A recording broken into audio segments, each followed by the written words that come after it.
চেষ্টা যে এতটা কষ্টের এই গল্পটা না শুনলে কখনোই বুঝবে না। তো পুরো গল্পটি শুনুন। একটি 19 বছর বয়সী মেয়ে তার প্রেমিকের কাছে গিয়ে বলে, আমার 20তম জন্মদিনে তুমি আমাকে কি উপহার দিবে? ছেলেটি মুচকি হেসে বলল, এখনো তো অনেক সময় আছে, আর সময় হলে তুমি তোমার জন্মদিনের উপহার পেয়ে যাবে। বেশ কিছুদিন যাওয়ার পর একদিন হঠাৎ করে এই মেয়েটি অজ্ঞান হয়ে যায়। বাসার সবাই বেশ অস্থির হয়ে যায়, কিছুই বুঝে উঠতে পারছিল না কেউ কি হয়েছে মেয়েটার। তারপর সবাই মিলে তাকে হাসপাতালে নিয়ে গেল। হাসপাতালের ডাক্তার অনেক পরীক্ষা নিরীক্ষা করার পর তার পরিবারকে জানালো সাদিয়ার হার্টে একটা ছিদ্র ধরা পড়েছে। এখন যদি খুব তাড়াতাড়ি হার্ট পরিবর্তন না করা হয় তাহলে হয়তো সাদিয়াকে আর বাঁচানো সম্ভব হবে না। সবাই এই কথাটি শুনে কান্নায় ভেঙে পড়ল।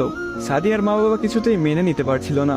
সাদিয়ার প্রেমিক সাকিব তার বিষয়ে ডাক্তারের কাছ থেকে সবকিছু শুনে বলল এ কিছুতেই হতে দিবে না সে। তারপর সাকিব মেয়েটির রুমে গেল, দেখলো তার ভালোবাসার মানুষটি বিছানায় শুয়ে আছে। সাকিবের কাছে যেতে এই মেয়েটি বলল, সাকিব, আমি মনে হয় আর বাঁচবো না। সাদিয়ার চোখের পানি মুছে দিয়ে সাকিব বলল, কে বলেছে তুমি বাঁচবে না? তুমি খুব শীঘ্রই ভালো হয়ে যাবে। মেয়েটি বলল, তুমি কি করে জানলে? ডাক্তার তো বলেছে আমার হার্টে একটা ছিদ্র ধরা পড়েছে, আর আমাকে বাঁচানো সম্ভব না। ধুর পাগলি, তোমার কিছুই হবে না, দেখো তুমি ভালো হয়ে যাবে। এভাবেই বেশ কিছুদিন যাওয়ার পর সাদিয়া সম্পূর্ণ সুস্থ হয়ে যায় এবং বাসায় ফিরে যায়। বাড়িতে ফিরে এসে সাকিবকে খুঁজতে থাকে, না পেয়ে সাকিবের বাড়ি চলে যায়। সাকিবের বাড়িতে কেউ নেই। অবশেষে সাকিবের ছোট বোনের দেখা পেল সাদিয়া। কিরে, তোমার ভাই কোথায়? সাকিবের বোন কোনো কথা না বলে হাতের ইশারা করে সাকিবের রুমটা দেখিয়ে বলে উঠল, টেবিলের উপরে আপনার জন্য একটা চিরকুট রাখা আছে। সাদিয়া কথাটি শুনে রুমে গিয়ে চিরকুট হাতে নিয়ে পড়তে শুরু করলো।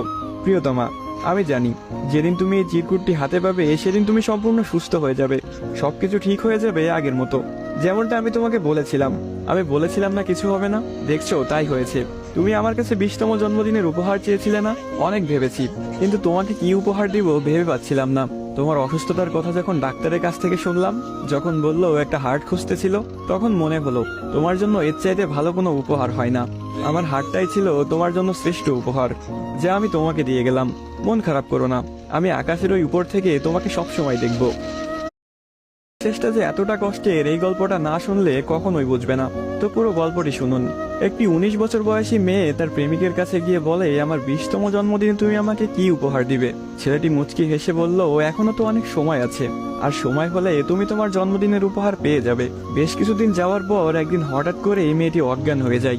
বাসার সবাই বেশ অস্থির হয়ে যায়, কিছুই বুঝে উঠতে পারছিল না কেউ কি হয়েছে মেয়েটার। তারপর সবাই মিলে তাকে হাসপাতালে নিয়ে গেল। হাসপাতালের ডাক্তার অনেক পরীক্ষা নিরীক্ষা করার পর তার পরিবারকে জানালো সাদিয়ার হার্টে একটা ছিদ্র ধরা পড়েছে। এখন যদি খুব তাড়াতাড়ি হার্ট পরিবর্তন না করা হয় তাহলে হয়তো সাদিয়াকে আর বাঁচানো সম্ভব হবে না।